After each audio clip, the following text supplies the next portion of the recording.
Hello everyone and welcome to another incredible game from round 8 of this year's Tata Steel Masters edition. It is Vincent Keymer versus Fabiano Caruana, and just a little bit about the quote above the board. I asked in the previous video, whoever figures out why my camera was lagging in the last couple of videos will get to choose the quote above the board. So the winner of this fine event was Timusa5846, and that person chose this quote to be well, the quote for this video. And believe it or not, yes, that is why my entire setup was lagging. I had no idea that the engine I've left running in the background could consume so much resources. As I'm showing gamesonchess.com, I play on leeches, but I do show gamesonchess.com. It's how I started, and I've never really changed that.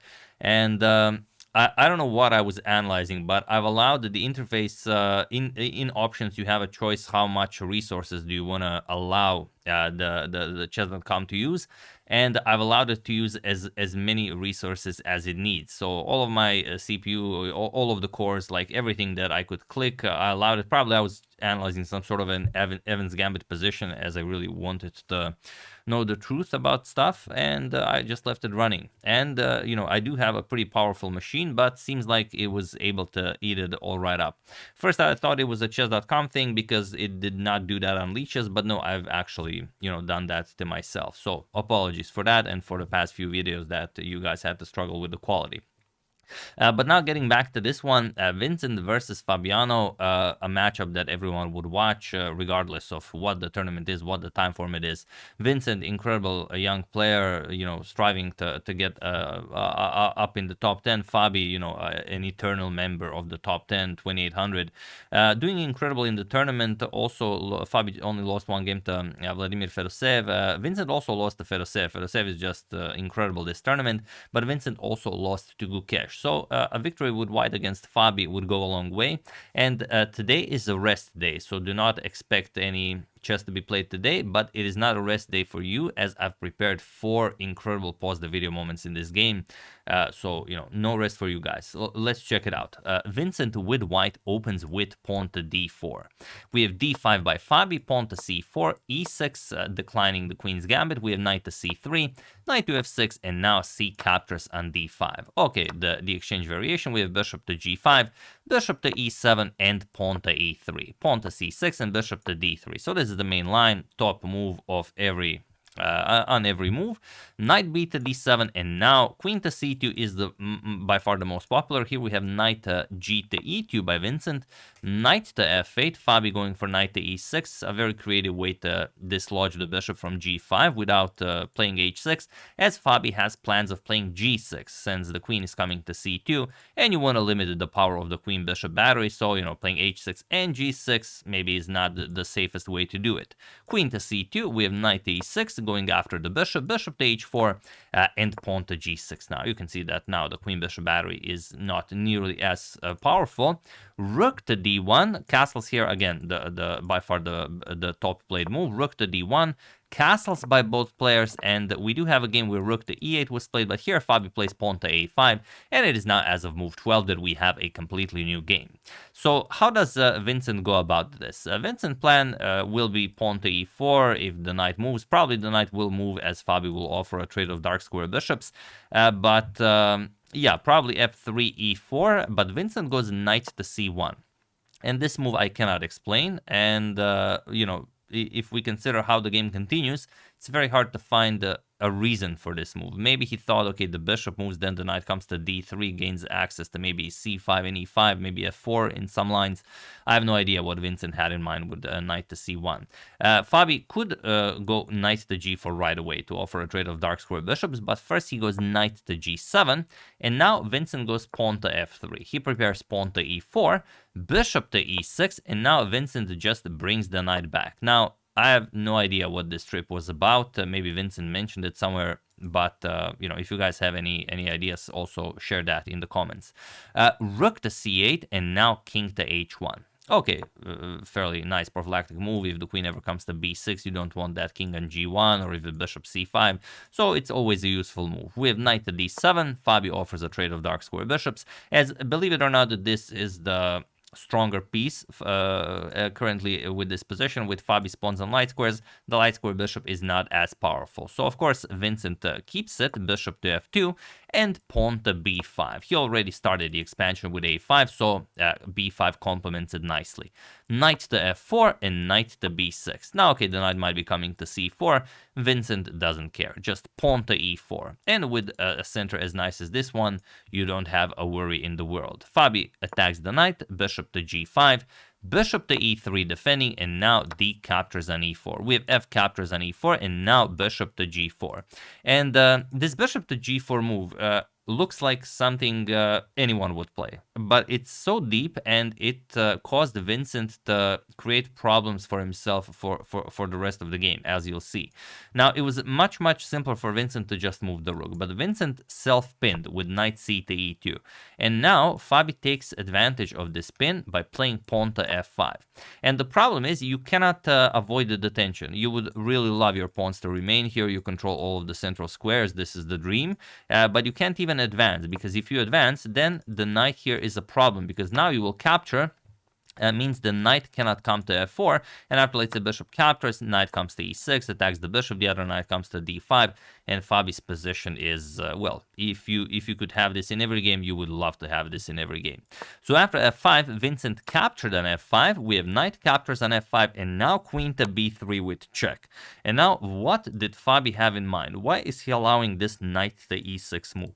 It seems like it does so much for Vincent, and also Fabi's king is now completely in the open. So this was Fabi's plan. Knight to c4. First, a pawn sacrifice. There's nothing better than to accept that. Bishop captures, pawn captures, queen captures with check. Still, knight to e6, a huge threat, but Fabi plays rook to f7. And now the question is, what do you play? And that really is the question I'm asking you guys. What would you play here? There's a really cool move that allows Vincent to just stay in this game, but you have to find it. What would you play here as white? So the really cool move I'm talking about is still knight to e6, and this starts such a nice capture fest that everything gets eliminated from the board, and we just agree to a draw. Maybe Vincent saw this and then he decided to go against it, because he's maybe pushing for more than a draw with white, even though he's playing against Fabi. But what we would see here is not reacting to this, but rather a counterattack. Knight captures on e3, attacking the queen. The queens would get traded off the board. Captures, rook, knight captures rook on f7. Bishop captures on e2, attacks both of the rooks. Knight captures on g5, and after knight captures on b2, as you are in no rush to capture any of the rooks, knight captures, and now after rook to b1, you will finally capture the rook on f1. Probably, I mean, you could capture both, but probably you capture the bishop. It's an open game, plays on both sides of the board, so a bishop should be a little bit better. And we get this position, equal material, equal everything.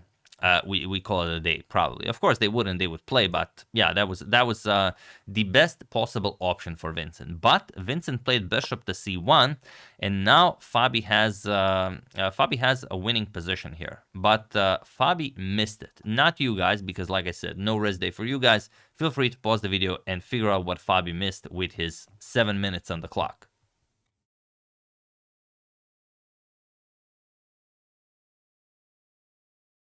Fabi missed the incredible knight to e6.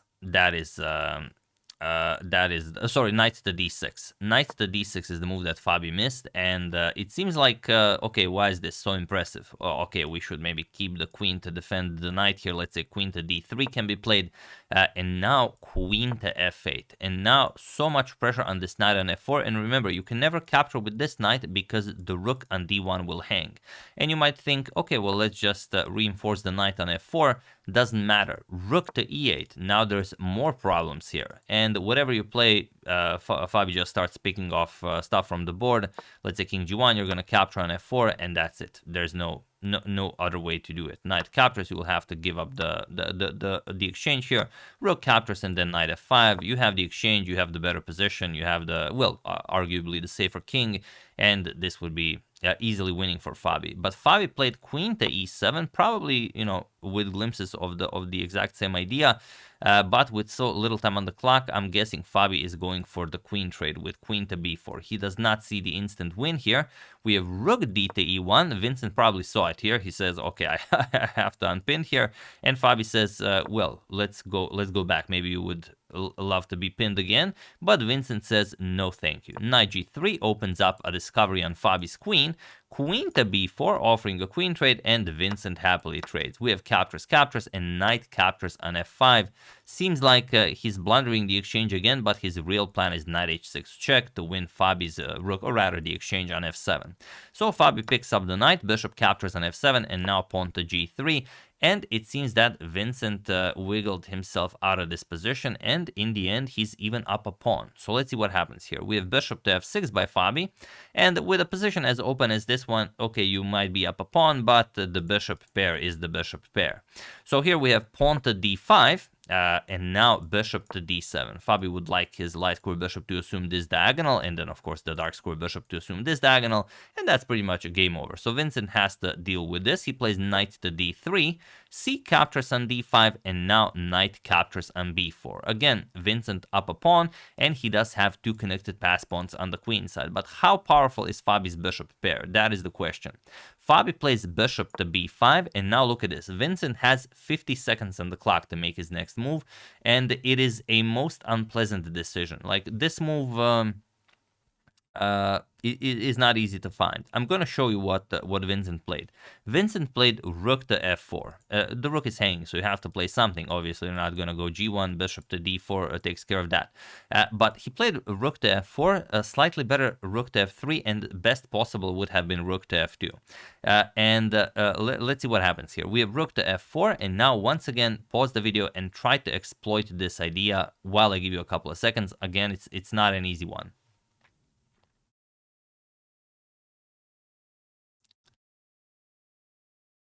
So only one way to win this position for Fabi, and that is by taking advantage of everything that is hanging. And believe it or not, in Vincent's position, everything is hanging. And Fabi plays rook to e7. And now you have so many problems here.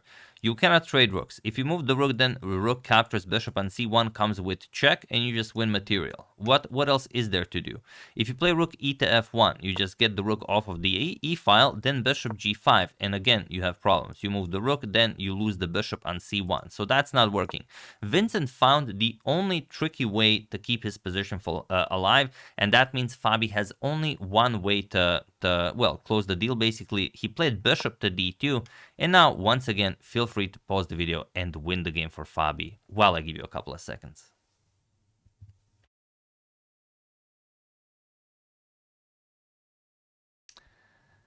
Of course, now that I've said it, probably you guys spotted it instantly, or maybe you even saw the live coverage, but the move is rook captures on e1, bishop captures, and now, of course, you have to do something about the bishop hanging, bishop to e5. The bishop moves with tempo, and the next rook to c1 is coming, and you're going to lose that bishop on c1. Bishop covers f1, so rook to f1 is impossible. Pawn covers e4, so rook to e4 is impossible. The bishop cannot be defended. So Vincent does the only thing he can. He plays bishop to c3, better to give up the exchange than a piece. Bishop captures on f4, we have g captures, and now king to f7. And Vincent is still up a pawn, and those are two connected pass pawns on the queen side. So let's see how Fabi handles this. We have knight to c2, bishop to c4, and now pawn to a3. We have rook to e8, and now knight to d4. And here you can see the situation on the queen side is excellent for Vincent. The base of the pawn chain is covered by the bishop. Fabi has a light square bishop, so you can never touch this. And, well, if Fabi is not interested in giving up the rook for the bishop on c3, that will stay intact. So Fabi has to look for his chances elsewhere. He goes rook e4 and pawn to f5. Of course, Vincent would like to trade, and g captures on f5. Well, Fabi could advance the pawn and then maybe try to win the pawn later. This works just as well, because knight captures on f5 loses to a tactic. Rook f4, and now if knight d4, look at this, bishop to f1. And you might be thinking, what is this? Why is this so impressive? Well, let's say you try king g1 or something. Basically would have to play h3 to free up the h2 square, but you're going to win the pawn back and win another one. And now bishop h3, there's no way to stop checkmate. So there are even dirty tricks like this in the position. So king to g2, we have rook to f4, and now pawn to a4. Vincent starts pushing his queenside pawns. King to e8, pawn to a5, and king to d7. Fabi making sure his king is always in the square of the pawn. No doubt you guys know about that. Everyone knows about the square of the pawn. h3, and now rook to f1. Now the rook can easily be shifted over to the queen side to help out with the against the advancement of Vincent's pawns. Knight to f3, and now bishop to a6. We have pawn to h4, pawn to h5, and pawn to b4, trying to go knight d4 and then push pawn to b5, but of course Fabi will not allow that. He plays f4, knight to d4, and now bishop to c4, and while you could play pawn to b5, you're just not in time. Fabi would play pawn to f3 check, and now you either move the king and allow pawn to f2 and then the pawn queens, or you capture it and then Fabi captures on b5 and the lone a pawn will not be enough. So after bishop c4, bishop to b2, simply waiting to see what Fabi will do. Rook b1, bishop c3, rook to d1, and now finally knight to f3 and pawn to d4. It seems like Fabi is trying to give up the pawn, but the pawn cannot be captured. You could capture the pawn, but it doesn't really do all that much. If you capture the pawn, then rook d3 attacks the bishop and the knight, and what will you do now? For example, the rook moves here, rook to d2 check, picks up the bishop. If you go all the way back, bishop to a1, then okay, anything like bishop to d5 check, and then you start advancing the pawns, and then the pieces are no longer a part of this game, and it's very hard for that black king to make a move. This covered by the pawn, by the bishop. If you go down the board, then again you can win this bishop. So it's winning however Fabi plays it. So after this d4 pawn push, Vincent goes back, bishop to b2, and now bishop to d5. Fabi already threatening to win the spot. If he plays rook d3, attacks the pinned piece, that's a game over. So king to f2, now pawn to d3, bishop to c3, and now finally bishop captures on f3.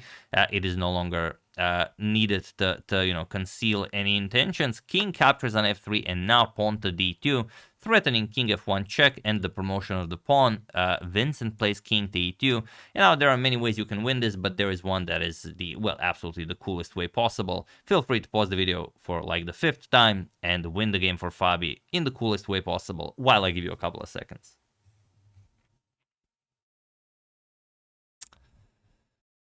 The move, of course, is pawn to f3. Check, this is what Fabi played, and he was in this position on move 60 that Vincent Keymer resigned the game, as there is nothing more to be done here. Point is that, what will you do? There's nothing to be done. If you capture the pawn, then rook f1 check, followed by d1 queen, and if you capture the rook, which is even a nicer line, pawn to f2, and now the white king and the bishop are insufficient to stop both of the passed pawns. You play king e2, now you just queen any of the pawns and then queen the other one. So you queen this pawn, you force king captures, and then d1. A simple deflection tactic will get the job done. So of course Vincent knows this. After f3 check, he resigns, and a wonderful victory for Fabiano Caruana. In some 60 moves with the black pieces against a very, very strong opponent like Vincent Keymer. What does this mean for the standings? Well, for the standings, this means that we have a 3-way tie at the top. Gukesh, Nodrbek, and Pregnananda leading the tournament with 5.5. Vladimir Fedoseev playing an incredible tournament on 5 points, but we have many people on 4.5. Fabiano Caruana, Wei Yi, and Alexis Sarana. Fabi and Wei Yi both won their games in round 8, so they are once again back in the race. One more win and they are there. For example, Fabi will face Nodrbek next in round 9. Fabi plays against Nodrbek, and Fabi has yet to play against Pregnananda. So, if Fabi does really well against them, we could be looking at a Fabi tournament. But Wei Yi, also, we've seen him 7 games. He played 7 drawn games and then winning that beautiful game against Max Varmedam in round 8. If you haven't seen it, it's my previous video, so check that out as well. But yeah, Wei Yi as the last year's winner. Of course, we are also expecting great things from him. 4 points, Pentala Harikrishna, Anish on 3.5, Vincent, Jordan, and Max on 3 points, Leon Luke Mendonça 2.5, and Arjun Erigaisi on 2 points, last place for the moment. Weird, definitely weird seeing him there, but as they said, the curse is real. He has yet to win a game in Tata still, and maybe he bounces back. But it's a long tournament. He still can win many games and, you know, recover some rating. So not everything is lost. We'll see how it goes.